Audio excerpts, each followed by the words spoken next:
얘는 잠언 6강, 잠언 강의 6강으로 8장부터 보고 있습니다.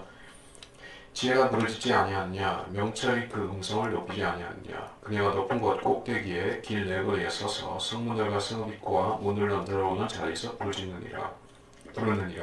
오 사람들아, 내가 너희를 부르노니 내 목소리는 사람의 아들들을 향한 것이라. 오 너희 우매한 자들아, 지혜를 깨달으라. 너희 어리석은 자들아, 마음이 명철한 자가 되라. 들으라, 내가 뛰어난 것들을 말하며 내 입술을 열어 옳은 것들을 말하리라. 내 입이 진리를 말하리니 악은 내 입술에 가증한 것이라. 내 입의 모든 말이 의에 있나니 그 말에는 비뚤어진 것이나 왜곡된 것이 전혀 없느니라. 그것들은 깨닫는 자에게는 모두 알기 쉬운 것이요 지식을 얻는 자들에게는 옳은 것이니라.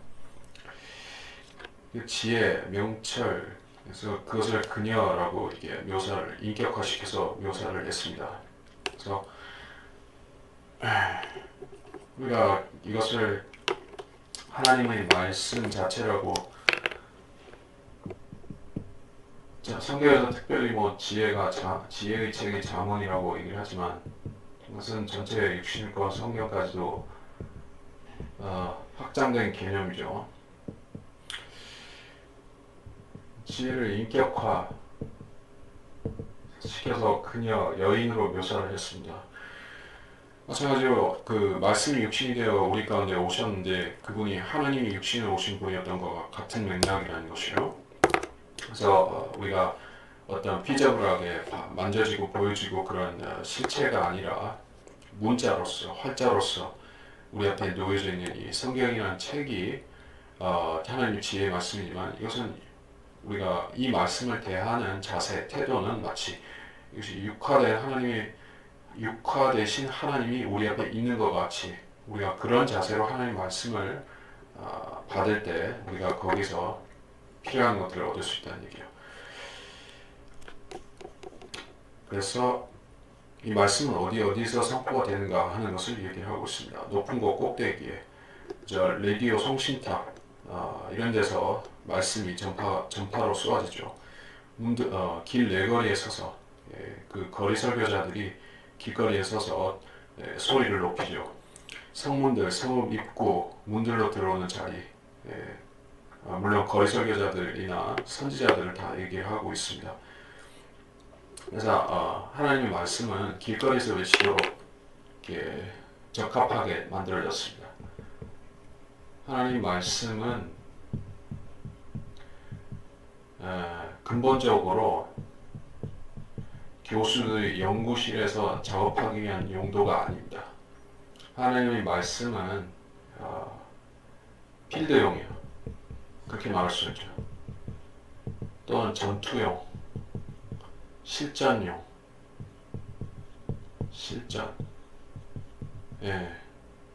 갖고 노는 것이 아닙니다. 이거 가지고 무슨 말장난 하라는 게 아니에요. 이거 가지고 뭐 연구해가지고 노벨상 받고 그런 책이 아닙니다. 여러분이 이 세상 뭐 각종 상들 있죠. 레종 도네르상, 카네기상, 무슨 또 노벨 무슨 상, 문학상, 평화상, 무슨 상, 그런 상들 중에서 성경을 잘 연구하면 주는 성경 연구를 기려서 주는 무슨 상 들어보셨습니까? 저는 못 들어봤습니다. 없을 것이요. 사람들이 생각하는 성경이 그런 책이에요. 성경은 연구할 가치가 뭐가 있느냐 이렇게 생각합니다. 근데 하나님께서는 하나님의 말씀이 성경을 인간들이 생각하는 대로 무슨 노벨상 받기 위한 교재나 문학용이나 그렇게 주신 것이 아니에요. 연구실에서 학자들이 서로 주고받고 하는 그런 용도가 아니에요.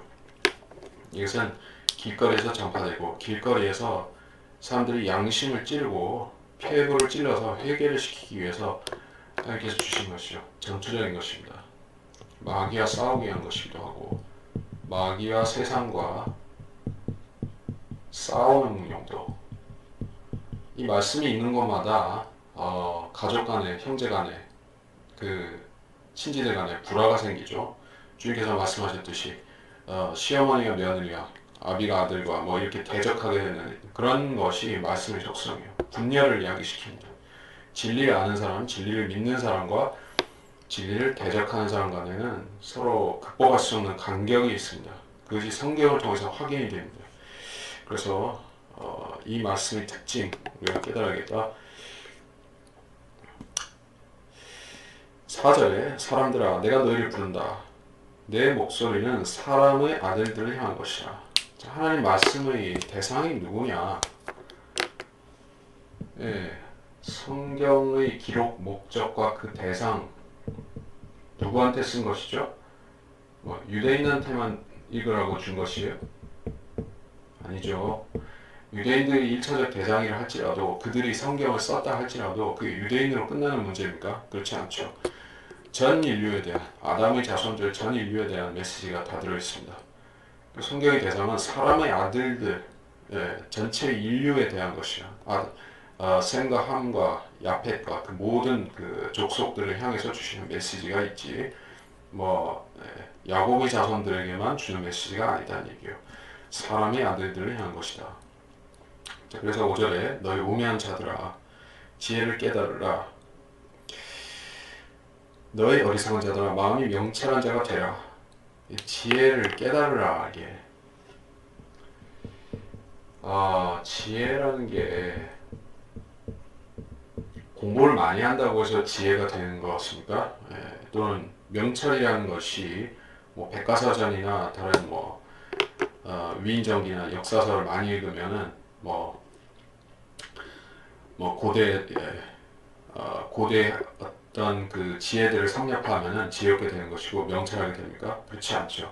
지혜라는 것은 초자연적으로 주어진 것이에요. 초자연적. 자, 좋은 뜻에서건 나쁜 뜻에서건 초자연적입니다. 마귀가 주는 지혜도 초자연적이고 하나님이 주는 지혜도 초자연적입니다. 자기가 연구 개발하는 것이 아니에요. 사람들이 착각하는 게요. 구원을 받기 위해서 성경을 공부하는 사람들이 있어요. 참으로 딱한 사람들이 아닐 수가 없습니다. 성경을 공부해서 구원을 받는 것이 아님에도 성경을 탐독하고 공부하면 구원을 받을 이렇게 생각. 아니 그게 아니라 성경을 연구하고 성경을 탐독하면 성경을 묵상하고 공부하면 지혜를 얻게 되고 명철하게 되는 것이지 그게 구원을 받는 것이 아니죠. 구원을 받은 사람이 이제 지혜와 명철을 얻기 위해서 성경을 공부한다는 것은 어법으로 말이 되지만은 구원을 받기 위해서 성경을 공부하는 것은 이거는 말이 안 되는 것이다. 6절 들으라 내가 뛰어난 것들을 말하며 내가 입술을 열어 옳은 것들을 말이라. 성경은 뛰어난 것들이고 옳은 것들이라고 얘기를 했습니다. 그래서 여러분이 역사상 가장 뛰어난 문학, 가장 뛰어난 정확한 뛰어난 역사서, 가장 뛰어난 과학에 관한 책, 가장 뛰어난 인간 심리에 관한 책, 이런 걸 다 종합해서 볼 때 넘버원 랭킹은 항상 성경이 될 수밖에 없다. 아니라고 주장한 사람은 그건 증거가 없는 것이에요. 성경이 그렇다는 것은 분명합니다. 내 입이 진리를 말하니 악은 내 입술을 가져간 것이라. 내 입의 모든 말들이 의에 있나니. 내 입의 모든 말들이 그래서 성령께서 또는 하나님께서 내 모든 말, 입의 모든 말들이라고 했습니다. 비뚤어진 것이나 왜곡된 것이 없다. 그래서 하나님의 말씀이 비뚤어졌다, 왜곡되었다, 기준이 흔들린다, 이렇게 될 수도 있고 저렇게 해석할 수도 있다. 이렇게 말하는 사람들이 있어요. 그 사람들의 진짜 의도가 어디 있는가? 하나님 말씀은 삐뚤어진 것이 있고 왜곡된 것이 있기 때문에 인간이 그거를 걸러가면서 받아들여야 된다. 해석하면서 걸러내야 된다. 이렇게 생각하는 사람들이 있어요. 그 사람들을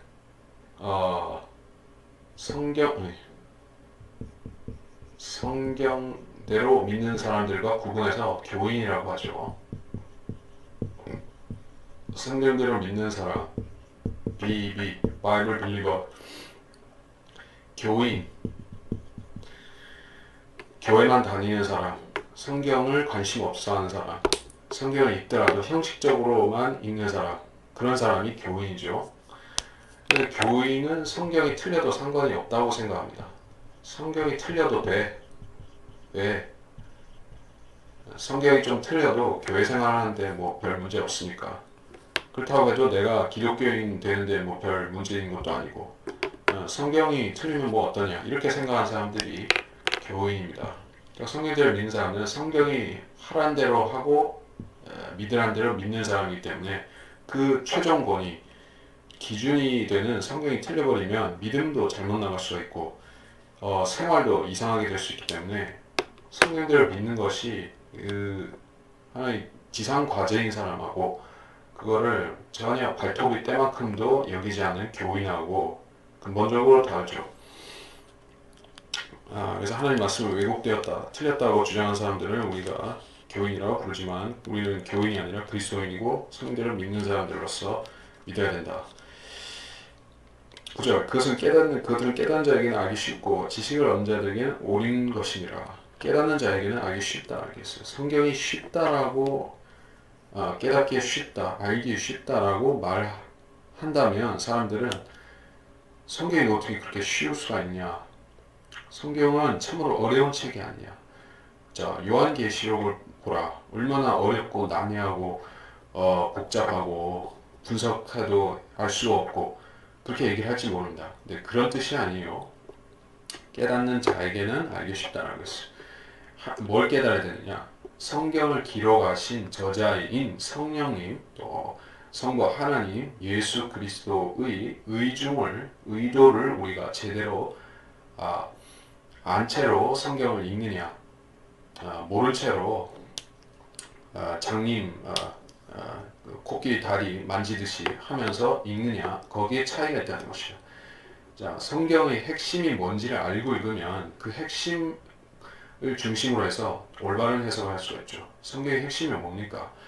예수 그리스도의 초림과 재림, 특히 재림이죠. 예수 그리스도의 재림과 천년왕국이죠. 그리고 더 단순하게 얘기하자면 그냥 예수 그리스도 자체죠. 그게 주제예요.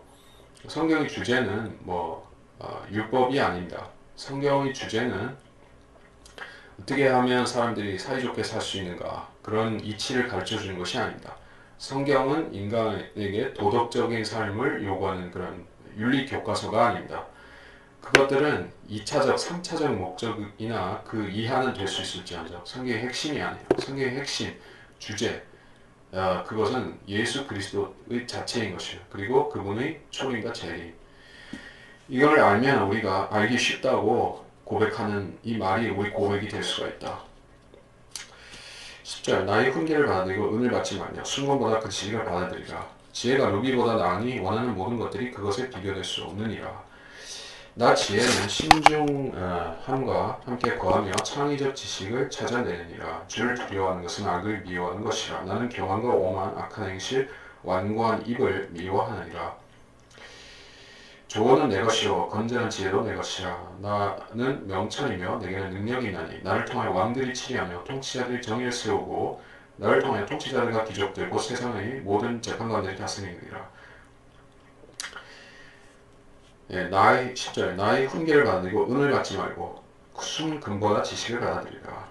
자, 하나님 말씀이 돈보다 중요하다 이렇게 얘기를 했어요. 그렇게 얘기를 하면 돈이 하나님을 믿으려면 돈 있어야 믿지 돈 없이 어떻게 할 수 있냐 그렇게 생각하는 사람들은 비웃을 것이에요. 아니 그게 사실 이치적으로는 그 사람들이 상식으로는 이해가 안 되는 일이죠.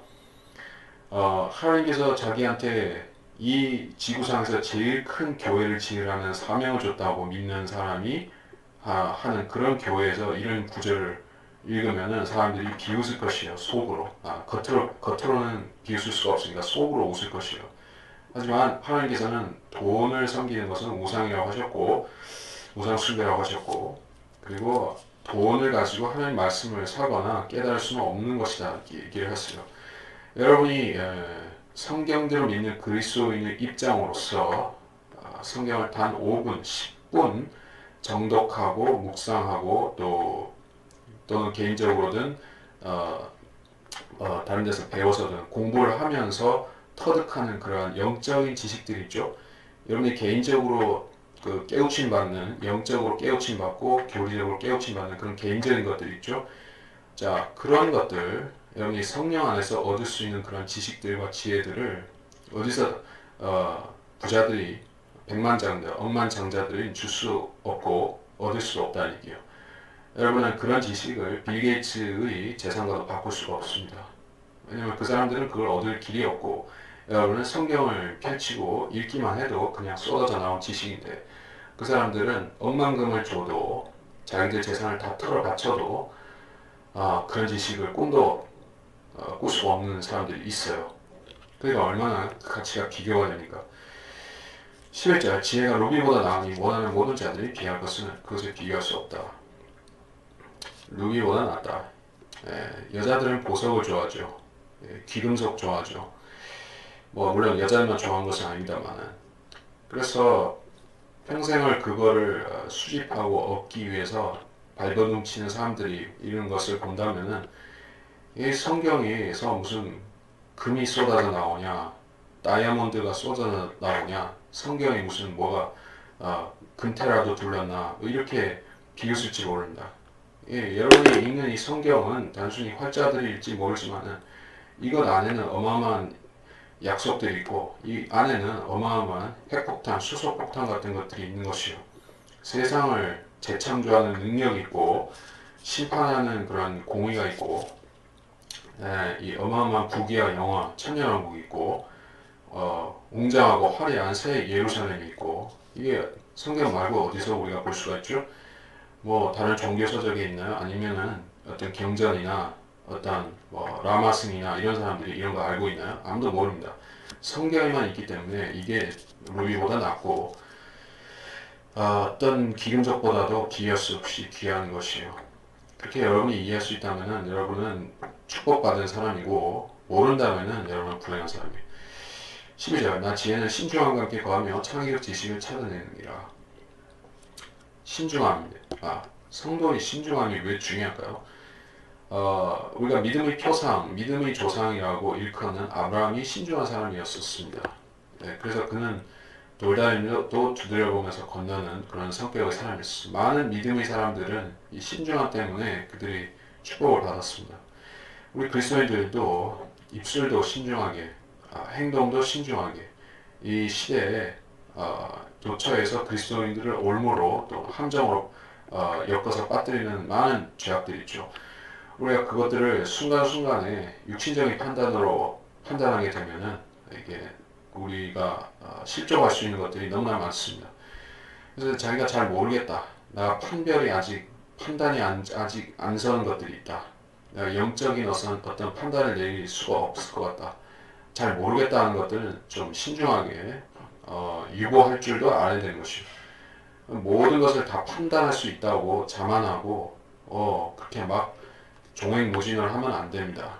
그리스도인들은 하나님께서 신중하신 것 같이 우리 성품도 신중하게 가다듬어야 된다.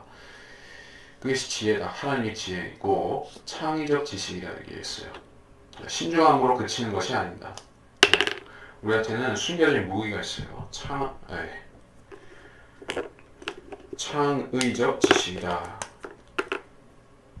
이게 참 중요한 말인데, 자, 발상의 전환이라는 말이 있죠. 요셉이라는 참 이 세상의 지혜로운 사람들 중에서도 특출난 지혜로운 사람 여러 부류가 있지만은 요셉이 어땠습니까? 그는 그 세상적으로 볼 때는 신중함 이상으로 미련퉁이었었죠. 출세할 수 있는 기회를 스스로 걷어차고 감옥살이하는 그런 게 아주 미련퉁이 사람이었었습니다. 그런데 그가 파라오 앞에 갔을 때는 세상의 어떤 그 소크라테스나 다른 현자들보다도 엄청나게 유식하고 뛰어난 말을 해서 파라오를 그냥 거꾸로 때린 것이요. 파라오를 그냥 그의 제자로 만들어버린 것입니다. 다니엘도 마찬가지였었죠. 다니엘이 단순히 느부갓네살의 그냥 꿈을 해몽을 잘해줘가지고 그 좋은 대우를 받았다 이렇게 생각하면 안 되는 것이요. 우리는 그 글자만 보고 그 상황을 유비추리하니까는 뭐 별거 아니었겠지 생각할지 모르지만은 그 어마어마한 일이죠.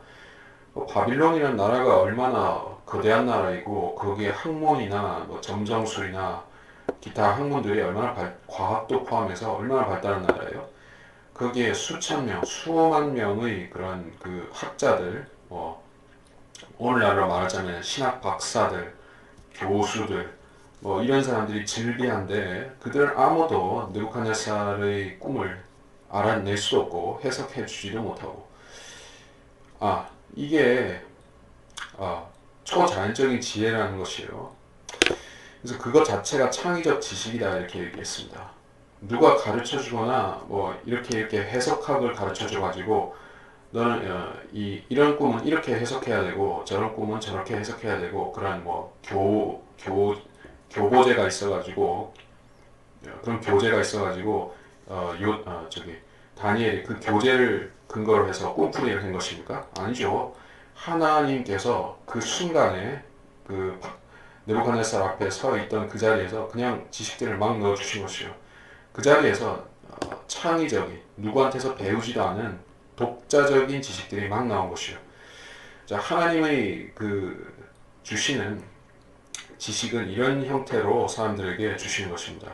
누가 가르쳐줘서 아는 것은 그냥 기본기에 해당하는 것들은 그럴 수가 있습니다. 기본기가 뭡니까? 세대적 진리. 여러분 이 세대적 진리 기초를 닦기 위해서 몇 가지 책을 읽어야 됩니다. 피터 라크만 박사님의 주석서들이 그 중에 하나일 것이고, 그리고 클라이스 라킨의 세대적 진리라든지, 자 이런 것들은 하나의 그 기본 바탕을 닦기 위해서 공부하는 것들이 있어요. 거기서 끝나면 안 되죠. 성경을 그것만 공부하고 끝나는 것입니까? 아니죠. 평생 공부하는데 그 공부하면서 얻는 지식들, 지혜들을 하나님께서 그때그때 주시는 것들이 대다수라는 얘기예요. 자, 그것들이 창의적 지식입니다. 그래서 거짓 목사들과 성경대로 믿고 성경대로 가르치고 하는 그 사람들이 근본적인 차이점이 여기 있는 것이요. 거짓 목사들, 교단 목사들, 거짓 목사들 또는 짝퉁 성경대로 믿는 채 하는 그런 거짓 목사들, 정동수라든지 이런 따라지 목사들, 그런 거짓 목사들하고 성경대로 믿는 사람들이 차이점이 여기 있는 거예요. 그 사람들은 서로 베낍니다. 자기들끼리 베껴요. 자기들끼리 카피하는데도 점점 더 지식의 상태가 좋아지지 않고 나빠지는 것이요. 형편없습니다. 어디서 베껴왔는지 점점 형편이 없어져요. 그 지식도 갈고 닦고 하는지 아니면 자기들끼리 서로 카피하는지 그것은 그 거짓 목사들 설교만 들어봐도 좀만 들어봐도 알 수가 있어요. 거짓 목사들 설교 좀 들어보면은 진부하죠, 지루하죠, 식상하죠. 왜? 자기들끼리 서로 베끼고 너무 베껴가지고 아예 그냥 너덜너덜해진 것이에요. 너무 베껴 놓으니까는 실체가 없어요. 그러니까 성경대로 믿는 사람들의 지식은 첫째 신선합니다. 이제 갓 짜낸 새 우유같이 신선한 것이에요. 하나님 말씀을 이제 그 저주로 비유해서 베드로 사도가 그렇게 말씀했죠. 하나님 말씀은 저지인데 그거는 3박 4일 묵혀가지고 귀퀴해지 이렇게 발효된 그런 요거트가 아닙니다. 신선한 젖이에요. 신선한 우유, 프레시한 우유예요. 그런 말씀, 그런 설교를 성도들은 듣고 싶어하는 것이지 무슨 신학자한테서 카피한 설교 그거 듣고 싶어서 교회 온 사람은 없죠. 아니면 무슨 원어학자한테서 원어 비평 분석 그런 거 듣고자 하는 사람이 없는데 그런 것들은 개인의 신앙의 도약에 있어서나 개인의 어떤 경건 생활의 유익에 있어서나 전혀 해당이 없습니다. 그래서 창의적 지식 그것은 하나님께서 주실 수 있는 가장 큰 축복과 성리대로 믿는 사람에게 주시는 제일 좋은 선물이다. 13절 주를 두려워하는 것은 악을 미워하는 것이고 나는 오만 교만 악한 행실에 완고한 입을 미워한다. 주를 두려워한다. 자, 이것은 악을 미워하는 것이다. 이게 뭔가를 미워한다는 것은 부정적이죠. 또 주를 두려워한다. 두려움이라는 것도 부정적이죠. 사람들은 두려움 자체를 갖지 말자고 합니다. 그리고 증오, 미움 이것도 갖지 말자고 합니다. 이게 나쁘다는 것이죠. 두려움의 반대는 뭐죠? 평안, 증오의 미움의 반대는 사랑이 되겠죠. 성경에 평안과 관련된 구절, 또 사랑과 관련된 구절을 들이대면서 우리 그리스도인은 어떤 것도 그 누구도 무엇도 미워하면 안 됩니다. 이렇게 말하는 사람이 있어요. 하나님은 사랑이시라. 예, 모든 사람을 사랑해야 됩니다. 그건 전혀 타당하지도 않고 그럴 수도 없고, 또 그렇게 된다면 그 사람은 이 세상에서 제일 큰 위선자가 되기에 딱 좋은 그런 거짓된 행동입니다. 첫째, 하나님께서는 두려워하라고 하셨습니다. 하나님만 두려워하라고 하신 것이 아니라 왕들과 권세자들도 우리가 두려워해야 된다고 말씀하셨어요. 바울을 통해서. 우리는 세상 왕들, 통치자들, 뭐 대통령이라든지 왕이라든지 이런 사람들을 우습게 여기고 법을 어기고 살면 우리 무법자로서 감옥 가야 되죠. 그러하면 안 되기 때문에 우리가 통치자들을 두려워할 줄 알아야 되고, 우리가 미워해야 될 것이 있습니다. 가령 제일 확실한 것 중에 하나, 동성애, 소돔마이트들 우리가 사랑해야 됩니까? 예, 그 사람들은 즉 하나님은 사랑이시기 때문에 모든 행동, 인간의 잘못된 것들까지도 다 포용해야 된다. 이렇게 주장하는 사람들은 동성애 안에도 사랑이기 때문에 하나님의 사랑을 받는 사람들은 그 사람들도 사랑해야 된다.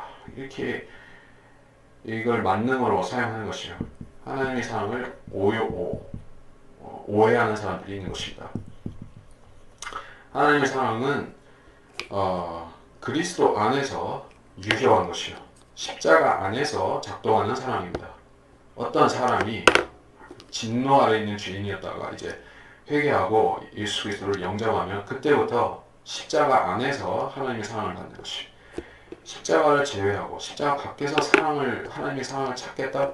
그것은 불가능한 것입니다. 그리고 세상 죄를 우리는 미워해야 되는 것이요. 세상 죄. 예. 근본적으로는 세상 죄인들 안에 있는 세상 죄를 미워해야 되는 것입니다. 세상 사람들 개개인을 미워하는 것은 타당하지 않지만, 왜냐하면 우리가 세상 사람들 자체를 미워한다면은 우리의 사역, 그 세상 죄인들을 구원해야 되는 그 사역의 걸림돌이 되기 때문에 우리가 미워해서는 안 되죠. 우리가 그들을 위하는 마음, 애틋하게 여기는 마음, 안타깝게 여기는 마음, 그 마음이 있기에 우리가 전도와 선교와 구령과 설교를 할 수가 있죠.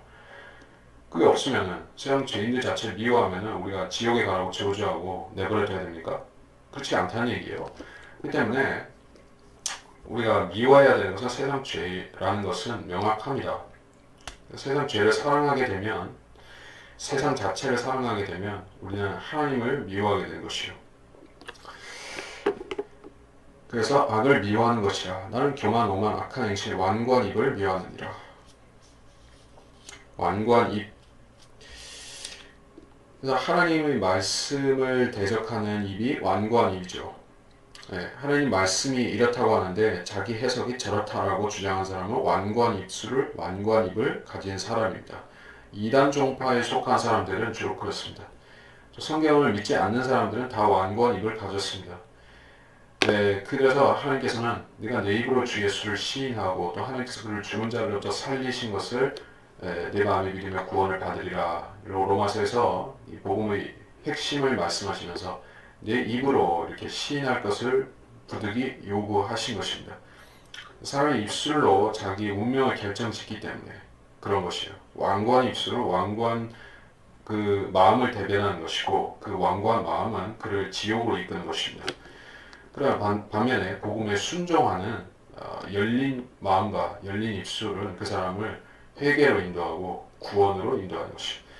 14절 조언은 내 것이요 건전한 지혜도 내 것이라. 나는 명철이며 내게는 능력이 나니 나를 통하여 왕들이 치리하며 통치자들이 정의를 세우고 나를 통하여 통치자들과 기적들 곧 세상의 모든 재판관들이 다스리느니라. 나를 사랑하는 자들을 내가 사랑하나니 일찍 나를 찾는 자들은 나를 만나리라. 부귀와 명예가 나와 함께 있으니 정령 지속되는 부와 의도 그러하니라. 나의 열매는 금보다 더 좋으니 정령 정금보다 더 나으며 나의 소사는 수문보다 더 나으니라.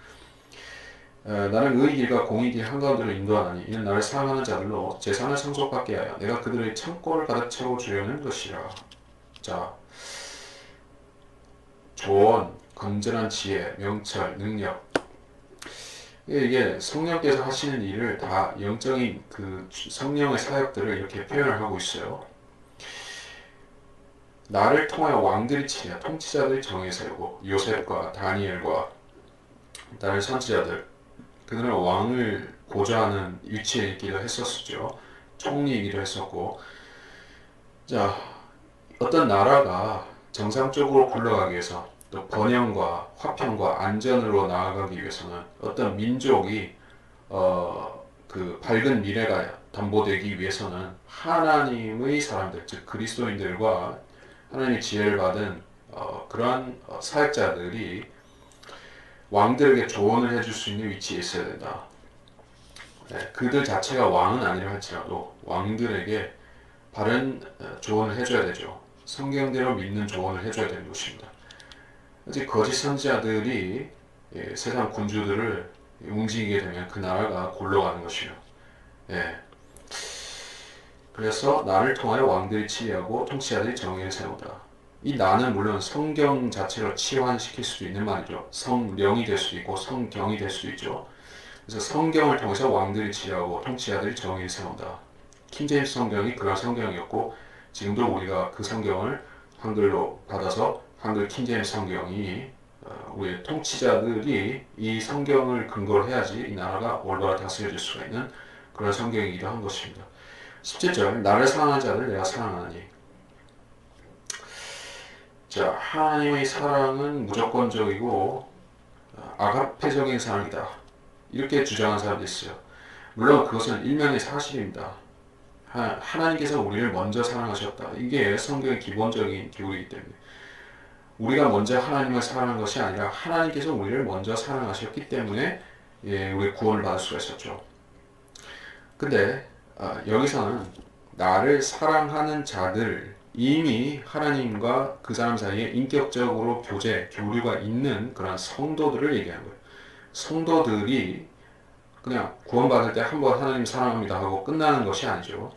계속해서 하나님께 사랑을 보여드리고 또 하나님께서 그 사람에게 사랑으로 갚아주시고 하는 그런 교류가 있어야 되죠. 그래서 하나님을 열심히 찾는 자들을 하나님께서 만나주시고 성도로서 하나님을 계속 사랑하는 그 표현을 하는 사람들을 하나님께서 또 사랑해 주시고 그런 인격적으로 하나님께서 give and take 성도들에게 그런 분이라는 사실을 보여주는 것이요. 하나님께서는 구원만 받으면 땡.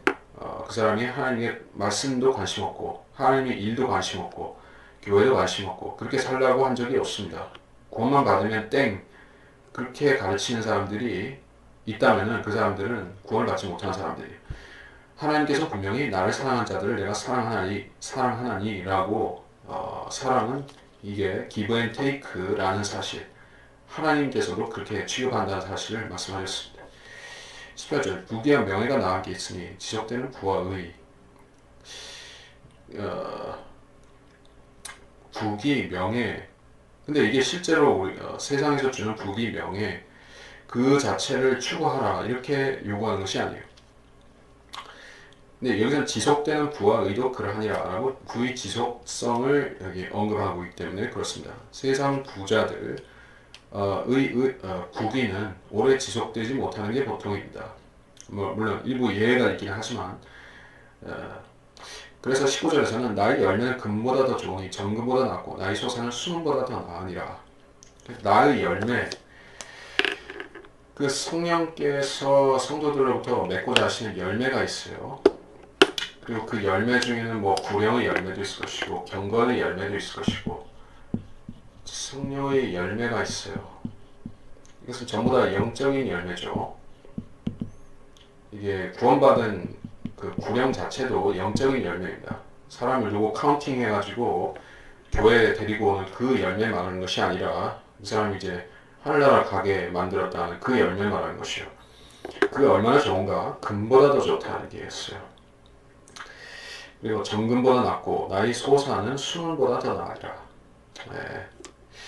그러니까 여러분이 구령을 하거나 하나님을 섬기거나 성경을 배우거나 성경을 가르치거나 기타 등등 하나님의 일을 크거나 적거나 간에 수행하는 그 모든 것들이 이 하늘나라에 계좌를 트는 것이라는 얘기예요. 계좌를 트고 거기다가 적립하는 것과 같다는 얘기입니다. 투자한 만큼 수익이 나는 것이요. 투자 안 하면 계좌에 쌓이질 않습니다.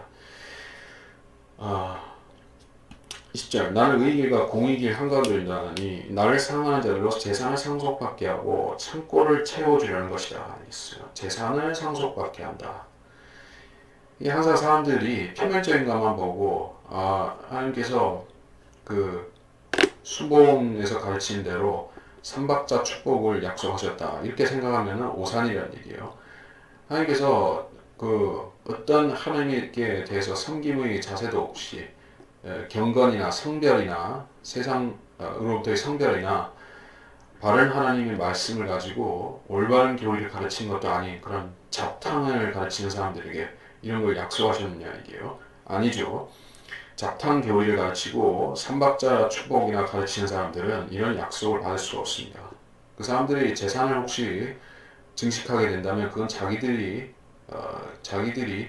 세상에서 머리 잘 굴려서 돈을 버는 것이죠. 또는 사기쳐가지고 버는 것이죠. 또는 뭐 교회 장사해가지고 돈 버는 것이죠.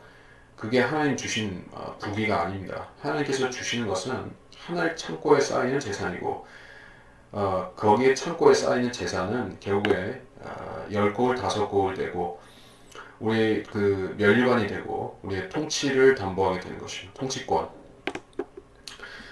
그래서 영적인 상속물이 있기 때문에 그것에 대해서는 에베소서에 있지만 지금 읽기는 그렇고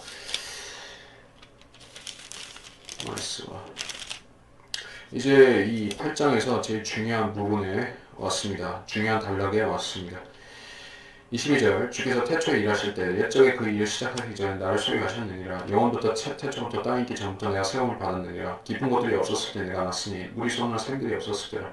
산들이 세워지기 전에 작은 산들이 있기 전에 내가 났으니 그가 아직 땅도 들도 세상의 가장 높은 곳의 흙도 짓지 아니하셨을 때라. 그가 하늘들을 마련하실 때 내가 거기 있었으며 그가 깊은 곳의 표면 위에 범위를 정하실 때에도 내가 거기 있었느니라. 그가 위로 구름들을 세우시고 깊음의 샘들을 힘있게 하셨을 때 바다에게 그의 명령을 내려 물들로 그의 명령을 어기지 못하게 하시며 또 그가 땅의 기초들을 정하셨을 때 그때 내가 그와 함께 양육된 자로서 그분 곁에 있어 날마다 그분의 기쁨이 되었으며 그분 앞에서 항상 즐거워하였고 그의 땅의 거처할 만한 곳에서 즐거워했으며 나의 기쁨이 사람들의 아들들과 더불어 있었느니라. 이 구절이 1차적으로 누구를 가리키느냐? 나를 소개하셨느니라. 이 나가 예수님이라고 해석하게 되면은 예수님이 태초에 이렇게 양육되었다. 이런 식으로 해석하게 되면 그와 함께 양육된 자로서 양육됐던 태어났다 30절에 태어났다는 그런 의미가 앞서 있는 것이니까는 그렇게 되면은 예수님이 피조된 하나님이라 이렇게 해석할 수가 있는데 그래서 그 뜻이 아닌 것은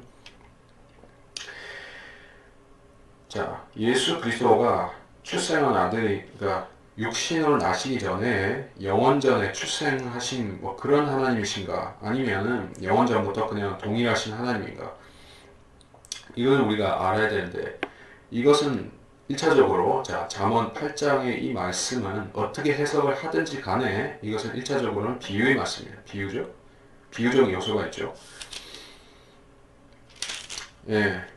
비유적 요소가 있기 때문에 우리가 이것을 어떤 그 삼위일체의 교리의 근거 구조로 삼을 수 있는 내용은 아니다는 얘기예요. 만약에 그러한 내용이었다고 하면 여기에 어떤 주체를 이 나가 누군지에 대한 그 주체에 대한 언급을 보다 명확하게 하나님 성령께서 하셨을 것이요. 그렇게 안 하고 남겨두셨다는 것은 이 나라는 이 의문의 인물 자리에 누군가를 대입시킬 수 있는 여지가 있다는 얘기예요. 그 누군가가 누군가 그거에 대해서는 해석은 해봐야 되지만은 1차적으로 예수님은 아니라는 것을 우리가 전제를 둬야겠습니다. 왜냐하면 예수님은 그렇게 영원전에 탄생하신 분이 아니기 때문에 전의 어느 시점에 탄생하신 피조된 분이 아니기 때문에 그런 식으로 해석하면 안 됩니다.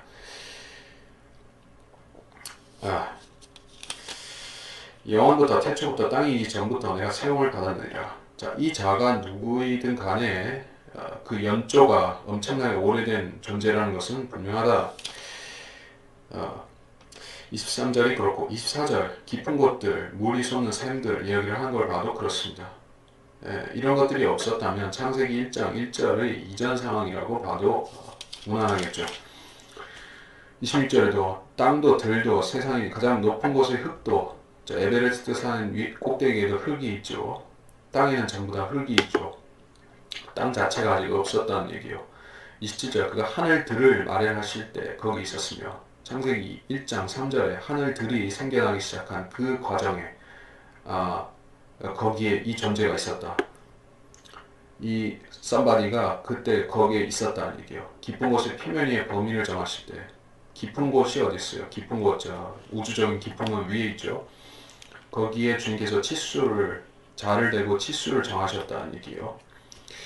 28절 위로 구름들을 세우시고 기쁨의 샘들을 힘있게 하셨을 때 이 기쁨의 샘들이라고 할 때 이것은 땅을 우리 지구에 있는 것을 말하겠죠. 구름들이라고도 했으니까. 29절 바다에게 법령을 내려 물들로 명령을 어기지 못하게 하시고 달의 그 인력과 조수간만의 차이 그런 법칙을 주님께서 정하셨다. 이게 전부 재창조 이후에 일어나기 시작한 일들이죠. 6일 창조 6일 재창조 그가 땅의 기초를 정하셨을 때 30절 그때 내가 그와 함께 양육된 자로서 그분 곁에 있어 날마다 그분이 기쁨이 되었으며 그래서 그분이라고 했습니다. 그와 함께 예수님 옆에 있었던 것은 분명합니다. 그분 앞에서 항상 즐거워하고 그의 땅에 거처할 만한 곳에서 즐거워하고 그렇다면 이 존재는 하나님의 아들들이라고 볼 수 있겠습니까? 근데 그런 것 같지 않습니다. 나의 기쁨이 사람들의 아들들과 더불어 있었느니라. 자, 이것을 칼빈주의자들은 영원의 어느 시점에 선택받은 사람들이 나타났다. 이렇게 해석하는 것이 있어요. 하지만 그게 아니에요. 즐거워하였고 그때 거기서 그러했다. 사람들의 아들과 더불어서 내가 기뻐했다. 라고 하는데 여기서 분명히 사람들의 아들들과 자신을 구별하고 있기 때문에 이 존재는 자신을 어떤 하나님의 아들, 천사 같은 존재로서 구별하고 있다는 것은 확실합니다. 근데 이게 정말 하나님의 아들들, 즉 천사라면은 이게 좀 부자연스러운 얘기죠. 천사가 왜 여기 나라고 하면서 등장해서 하는 언급은 좀 이상하죠. 그렇게 볼 수가 없습니다. 그렇다면 이 구절 내용 자체를 하나의 그 예언이나 비유적인 예언으로 받아들일 적에 이것은 성도들이 천사들과 같이 된 우리 성도들이 주님께서 이 땅을 새롭게 하실 때 하늘들을 새롭게 하실 때 즉 그 주님께서 재림하실 때 그렇게 하거나 혹은 새 하늘들과 새 땅을 지으시는 과정에서 그렇게 하거나 그때 우리들이 주님과 함께 기뻐한다. 사람들의 아들들과 함께 기뻐한다. 그러한 예언적인 의미로서 우리 크리스천에게 적용할 수가 있겠다는 얘기예요. 이건 전부 다 미래적인 것이죠. 아직 일어나지 않은 미래적인 것이죠. 근데 이건 전부 과거형으로 얘기를 하고 있으니까 비유란 얘기예요. 결국에. 하지만 진짜 과거로 해석하면 이 적용 대상이 대단히 모호하게 됩니다. 도대체 누구냐? 천사냐? 아니면은 진짜 칼빈주의식으로 예전에 선택받은 사람들이 있었다는 얘기냐? 근데 둘 다 아니고 이것은 미래에 대한 비유적 예언입니다. 30절 그러면 오 너희 자네들아 이제 내게 경청하라 내 길들을 지키는 자들은 복이 있느니라. 훈계를 듣고 현명하게 되며 그것을 거절하지 말라. 내게 들으며 날마다 나의 문들에서 지켜보고 나의 문설주들에서 나의 문설주들에서 기다리는 자는 복이 있나니 이는 나를 만나는 자마다 생명을 얻고 주의 은총을 받을 것입니다. 그러나 나를 거슬러 죄를 짓는 자는 자기 혼을 해치는 자니 나를 미워하는 모든 자들은 죽음을 사랑하는 자들이라. 자 이제 비유나 예언 부분이 끝났고 너희 자네들아 내게 경청하라 내 길들을 지키는 자는 복이 있다. 훈계를 듣고 현명하게 되고 거절하지 말라. 이거 전부 다 하나님 말씀에 관한 얘기들이죠. 34절에서 나의 문설주들에서 기다리는 자는 복이 있다는 게요. 나는 길이요 진리요 생명이라. 나는 그 생명으로 인도하는 문이라고 주님은 자신을 말씀하셨습니다. 우리가 그 문을 통과해서 구원이라는 목적지로 들어가는 것이죠. 그 주님이라는 문이 있고 그 문을 통과해야 됩니다. 그리고 주님 자신은 우리 안으로 들어오시기 위해서 우리 마음이라는 그 현관문을 통과하셔야 됩니다. 그것이 계시록 3장에 누구는 그 마음 문을 열면 주님께서 들어오신다는 장면과 같습니다. 그래서 문설주들에서 기다린 자는 하나님 말씀이 나오는 출로를 말하는 것이요. 거기서 딱 그 자리 잡고 기다리는 사람들이 있어요. 어떤 사람들은 하나님 말씀을 배우기 위해서 조금이라도 더 알기 위해서 깨닫기 위해서 귀를 바짝 열고 귀를 쫑긋 열고 기다리는 사람도 있어요. 또 어떤 사람들은 누가 알려줘도 누가 열심히 알려줘도 듣기를 귀찮아하는 사람들이 있어요. 여러분이 어느 쪽인가 하는 것은 즉시 알 수가 있습니다. 누가 알려줘도 귀찮은 사람들은 자기 스스로는 죽어도 찾아서 공부하지 않습니다. 그러나 스스로 찾고 연구하는 사람들은 하나님의 말씀을 듣기 위해서 최전방에서 기다리는 사람들이 있어요.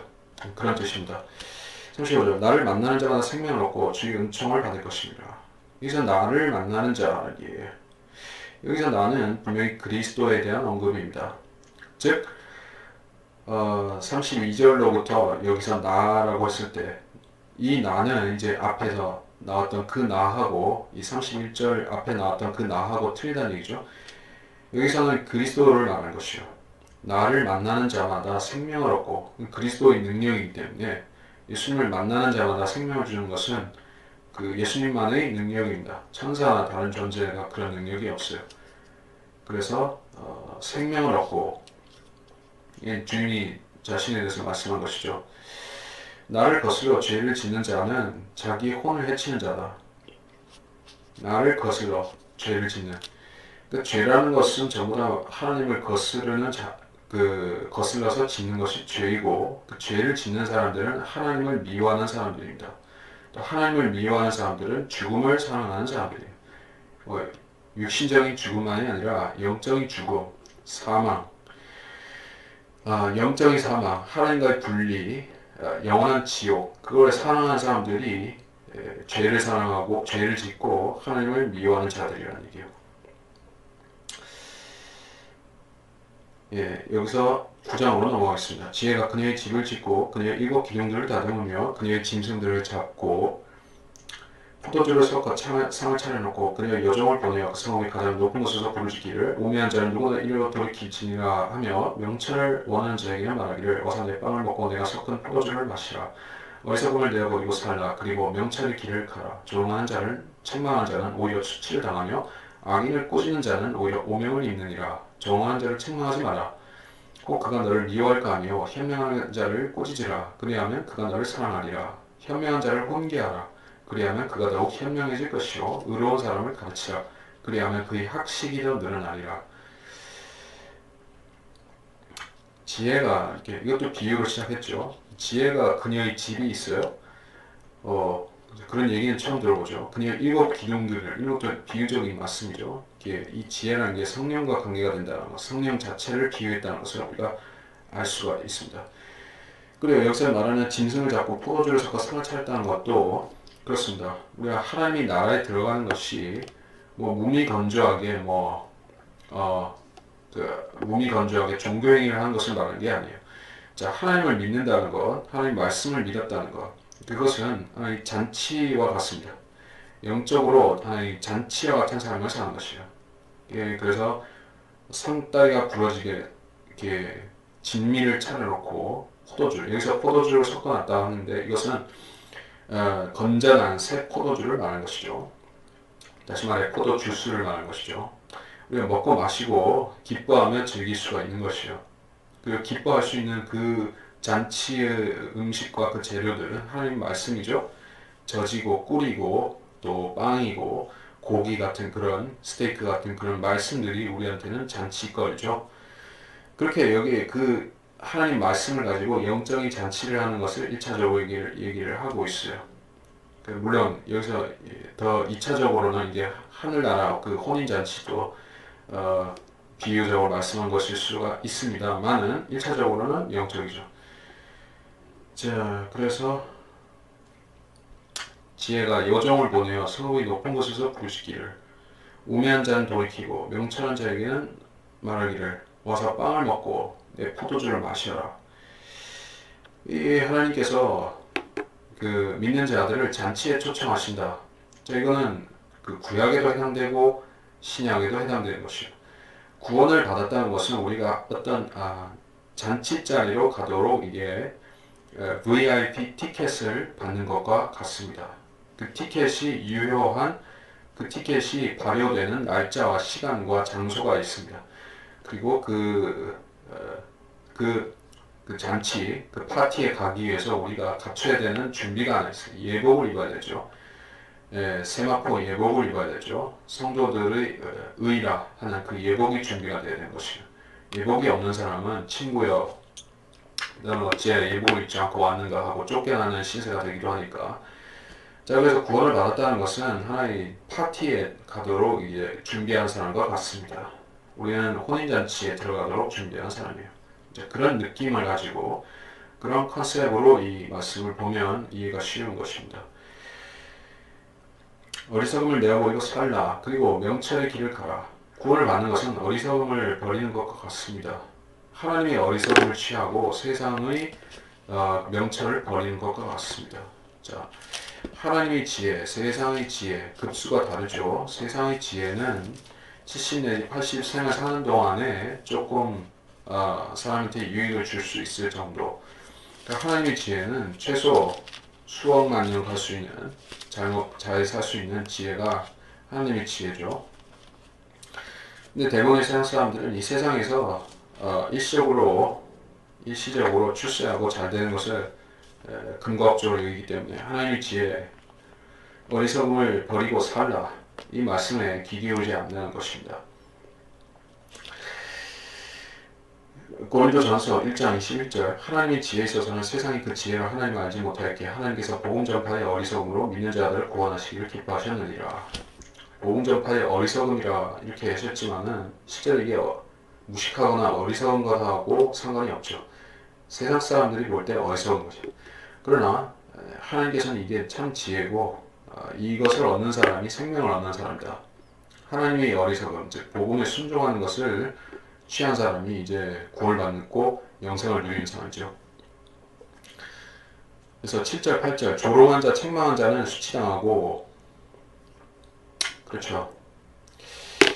그렇지만 그리스도인들은 조롱한 자를 책망해야 하는 것입니다. 선지자들도 조롱한 자를 책망하고 악인을 꾸짖었죠. 그럼으로써 오히려 똥물이 튀고 수치를 당하고 그렇게 할지라도 하나님이 시키시면 또 해야 되는 것이에요. 근데 여기서는 조롱한 자 책망하지 말라라고 했는데 이것은 우리한테 대한 어떤 교리적인 언급은 아닙니다. 선지자들이 이렇게 하진 않았고요. 그래서 조롱한 자를 책망하지 말라. 그가 너를 미워할까 하며 우리는 그 악인들이 우리 미워하는 것을 감수하고 책망하고 우리는 꾸짖어야 되는 것이에요. 악인들을. 그래야지 혹시 그 사람들이 회개할 수 있기 때문에 여기서 하지 말라고 했습니다. 여기서는 일반적으로 세상 사람들을 놓고 이야기할 때 또는 그리스도인들 사이에서 얘기를 할 때 그리스도인들 가운데서 크리스천들 사이에서도 조롱한 자들이 있습니다. 거만한 사람들이 있어요. 남을 우습게 여기는 사람들이 있습니다. 자기가 뭐 된 것 같이 생각하는 그런 콧대가 높은 크리스천들이 있어요. 그런 사람들을 바로잡아 주려고 이게 우리가 높아심에 그렇게 하면은 우리가 욕을 먹을 수 있다는 얘기예요. 그렇게 할 필요는 없습니다. 이런 식으로 우리가 영적 해석을 할 수 있겠습니다. 10절 주를 두려워하는 것이 지혜의 시작이요 거룩한 이에 대한 지식은 명철이니라. 나로 인하여 네 날들이 많아질 것이며 네 생명의 연수가 늘어나리라. 네가 현명할지라도 내 자신을 왜 현명하게 될 것이요 네가 비웃을지라도 네가 홀로 그것을 감당하게 되리라 하는도다. 주를 두려워하는 것이 지혜의 시작이다. 그 사람들이 생각하듯이 지혜란 거창하게 철학자들의 어떤 학문을 이해하는 것이 아닙니다. 원서를 탐독하는 것이 아니에요. 외국어를 많이 공부하거나 백과사전을 탐독하면 지혜의 시작이 아닙니다. 지혜의 시작은 간단한 것이에요. 하나님과 하나님 말씀을 두려워하는 거예요. 하나님과 하나님 말씀을 두려워하는 사람은 하나님 말씀을 지키기 위해서 그 말씀을 공부하고 분별할 줄 알게 되죠. 그래서 거룩한 이에 대한 지식이 늘어나게 되는 것이에요. 하나님에 대한 지식, 하나님에 대한 말씀에 대한 그런 지식들이 늘어나게 되면 하나님을 두려운 가운데서 그 지식이 늘어나면 그게 명철이다. 11절 나로 인해 내 말들이 많아질 것이며 내 생명의 여수가 늘어난다. 하나님 말씀은 일반적으로 그게 법칙은 아니라 할지라도 유대인들에게 있어서 그게 100% 적용이 되었었죠. 이 지상에서 생애를 수명을 늘려주는 것이 필요했습니다. 그리고 성도들은 이걸 물론 개인적으로 적용할 수도 있겠습니다. 12절 내가 현명할지라도 내 자신을 위해 현명하게 되고 비웃을지라도 그것을 칼로 감당하게 되리라. 현명할지라도 내 자신을 위해 현명하게 된다. 이게 무슨 말입니까? 사람의 지혜, 사람의 현명함이라는 것은 그 어떤 전파되는 속도, 남을 교화시켜서 똑같이 만든 제자를 육성한다든지 이제 그렇게 하는 것이 한계가 너무나 명확하죠. 아무리 성경대로 믿는 지식이 수준이 높아도 가령 피터 락크만 박사님 같이 그렇게 지식이 일치월장 높았다 할지라도 그 수준 높은 지식들을 이해하는 사람이 너무나 적을 수가 있죠. 예, 적어도 대중화되기는 힘들죠. 대부분의 사람들은 거기서 약간씩만 깨달을 뿐이지 전체적으로 전반적으로 알고 이해하고 거기서 더 전진할 수 있는 사람은 극소수의 중에서도 극소수밖에 안 되는 것이. 그래서 현명할지라도 내 자신을 위해서 한다는 얘기예요. 사람의 한계라는 얘기입니다. 네가 비웃을지라도 그 홀로 감당하게 되리라. 13절 어리석은 여자는 수다스럽고 우매하며 아무것도 알지 못하고 자기 집 문에 앉으며 성읍의 높은 곳들을 잘 잡고 앉아서 길을 곧장 가는 행인들을 불러 우매한 자는 누구나 이리로 돌이킬지니라 하며 또 명철을 원한 자에게 말하기를 도둑질한 물이 달고 몰래 먹는 빵이 맛있다 하느니라. 그러나 그는 죽은 자가 거기 있고 그녀의 객들이 거기 있는 줄 것을 알지 못하느니라. 어리석은 여자는 수다스럽고 우매한. 그래서 어리석은 여자는 타국 여인을 말할 수도 있겠죠. 여기서 말하는 이 문맥을 봐서는 이 여인은 그 하나님 말씀을 흉내내는 존재, 이세벨 같은 존재, 거짓 여선지자 같은 존재라는 것은 명확한 것이. 그래서 수다스럽고 우매하다, 아무것도 모른다. 여자가 가르치려고 이렇게 자세를 잡고 선지자 행세하거나 여자 목사하거나 이런 이미지하고 딱 그 매칭이 되는 것이죠. 잘 모르겠습니다. 근데 여자 목사들 자기가 하나님 일을 한다고 주장하는 그런 여자 사역자들이 이런 말씀을 회중 앞에서 떳떳하게 가르칠 수 없으리라고 저는 생각을 하는데 혹시 가르친다면은 진짜 간땡이가 부었다고 생각합니다. 왜냐 이 말씀은 바로 그런 여자들 거짓 여선생들을 가르치고 있기 때문에 그 자들은 이런 거를 양심적으로 가르칠 수가 없을 것이에요. 그들은 자기 집 문에 앉고 성읍의 높은 곳들을 자리 잡고 앉아서 성읍의 가장 높은 곳들에 앉아서 지혜가 불렀는데 이 여인도 성읍의 높은 곳들에 앉습니다. 하여간 그 사탄의 자식들도 하나님께서 높으신 보좌에서 이 땅의 인생들에게 말씀을 이렇게 내려보내신 것과 마찬가지로 자기들도 높은 데서 하려고 하는 게 그래서 모슬렘들이 기도탑 미나렛 거기서 그 기도 음성을 퍼치죠. 그래서 아잔이라고 그렇게 막 하는 것도 뾰족탑에서 하고 그리고 캐톨릭에도 뾰족탑 교회 세우고 그 개신교회들도 뾰족한 거 세워놓고 거기서 그게 뭐냐 사탄의 교만이라는 얘기예요. 성읍의 높은 것들을 자리 잡고 앉아서 소리가 잘 퍼지니까 그런 이유도 있고 길을 곧장 가는 행인들을 불러. 그래서 길을 곧장 가는 행인들은 이제 진리 말씀을 이제 찾기 위해서 부지런히 가는 사람들이라는 얘기겠죠. 진리를 거의 찾은 사람들이에요. 왜냐면은 이리저리 구불구불 헤매가면서 가는 사람들이 아니라 곧장 목적지가 있어서 불이 나게 가는 그런 사람들, 이제 예수 믿고 진리의 길을 찾아가는 그런 사람들을 딱 붙잡고 뭐라고 합니까? 우매한 자는 이리로 돌이킬지니라.